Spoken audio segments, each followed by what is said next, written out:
All right. Let's invite up the filmmakers who are in attendance. If you can come on up. Great films. Thank you guys for having them. Beautiful. So, I'm gonna have everybody line up. It's like a hit squad, you know.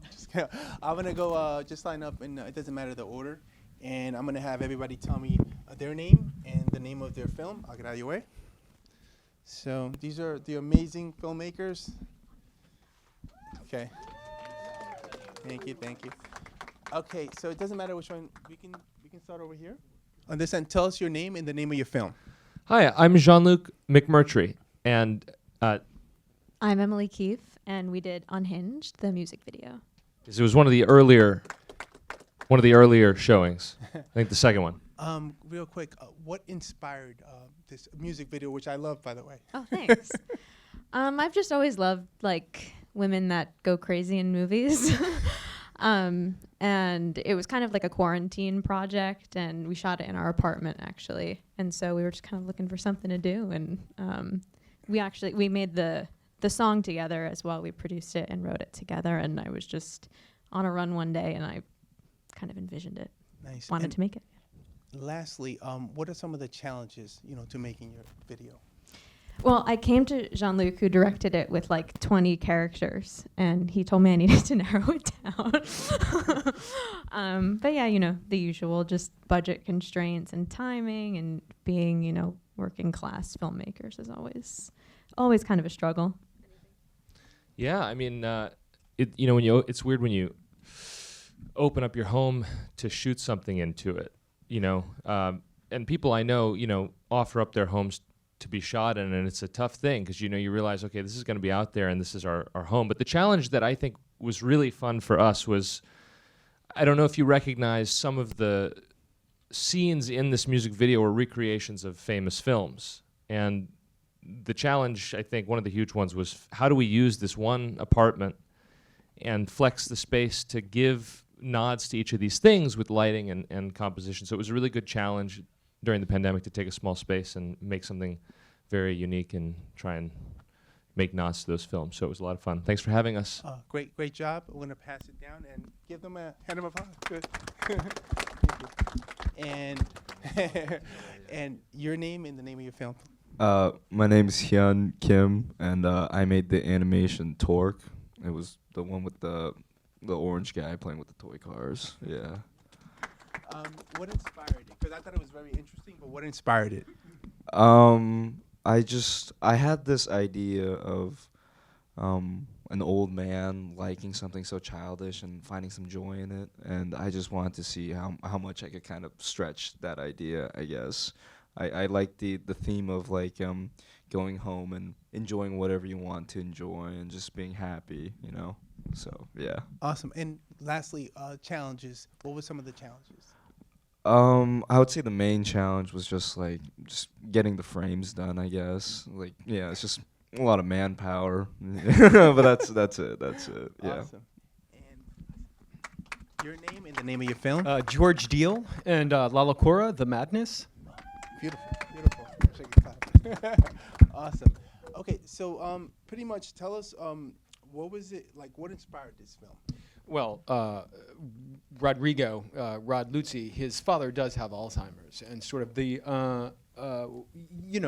discussed that, and he wanted to find it sort of a cathartic way to kind of work through his feelings with it, and that was mainly it. And then as he came to Samuel and I, both of us have lost our parents, and so there was a lot of that, and so basically life and death is really what inspired it. It was very interesting the way you did it. What were some of the challenges to making it? I think that the challenge was probably the pandemic was the main challenge that we had to work with, especially since we really wanted to keep our cast healthy, and we had filmed it just right when we started to open back up and started to film again. So that was, I would say, pretty much it. Great job, and everybody please give a round of applause. Your name and the name of your film. Sasha Taylor Larson. I made Donnie Dix, the first video that we saw here today. It's very interesting. So how did you come up with, what inspired this? Yeah. I wrote the song, and then I reached out to a composer, and then we made the song together, and then I directed the music video. And I guess it was among the first weeks of the pandemic, and I guess I wanted to portray. I was interested in naive self-obsession and sort of masculinity in the 80s and how that reflects today, at least in the face of a pandemic. So I wanted to do something with that, and I wanted to show what the sort of heartthrob in the 80s in high school would look like today. Yeah. And that would be, staying at home and being depressed in the end. And the challenges is, making this funny video. I'd say there were a lot of challenges, along with the rest of these guys. We made it during the pandemic, but I was in Norway, and my composer was in Norway, and the guitarist was in Norway, and I needed to somehow transport them to the New York skyline, and as well as turn my entire apartment into to look like the 80s through my production designer.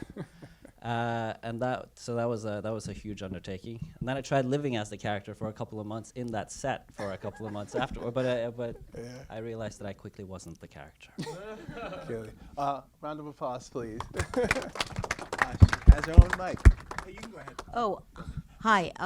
Your name and Deborah Solomon, and my film was Little Hearts. and what inspired a beautiful, short film? A pair of tight pants. Yeah, it literally was the pants, and it actually is a documentary. Yeah. And what was the challenges to making a documentary?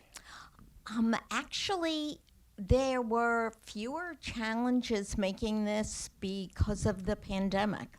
The pandemic sort of was, if you were an animator and you had to stay home and work and you didn't want to go anywhere and there was nowhere to go, that is perfect for getting an animated film done. So Awesome. Thank yeah. you. Thank you so much. Give her a round of applause, please. And our next filmmaker. Thank you. Please. Evelyn Tolman from Hot Mess. Yes. I'm very curious because I love this film. What inspired this film? Sort of a documentary. A Jew from Los Angeles moved to Vienna, and I was struggling, so I turned it into a book and then a play, and then the pandemic happened, and my producer said, let's shoot it. So that's what we did. Oh my God. So what were some of the challenges, during the pandemic, obviously? I shot it, and then it was too monologue-y, so I realized quickly after the first gynecologist scene, there was a huge monologue to camera, freaking out, and then we had to do a pickup shoot. Awesome. Yeah, I think we were kind of lucky also that Vienna did assistance and help us in filming it, and I was lucky finding locations. So that was beautiful. So like for the gynecologist scene, it was good that it was an abortion clinic in Vienna. Yeah. And it's an interesting theme. And we wanted to support that because they're doing really a great job and really supporting women and assisting them into making the decision if it's right or not. So that's beautiful, and that's something really important for us women. And they were gorgeous because we had to, as she said, reshoot that one scene with us too. And they immediately opened the doors again. It was like, no way, no problem, like just come. And so that was beautiful. And what I loved is like Evelyn just came to Austria, doesn't speak German, and just is rocking our artsy world there. And we're very lucky to have her. I mean, I myself am from Iceland, but I live also in Austria. So we're international crowd kind of here. But it's beautiful. And everyone's we're loving her. And loving her she's amazingly talented, the way she writes. So thankful for that. Thank you guys. Thank you guys so much. Give them a round of applause. And yeah, I think I'll take these. Thank you guys so much. You guys did a great job.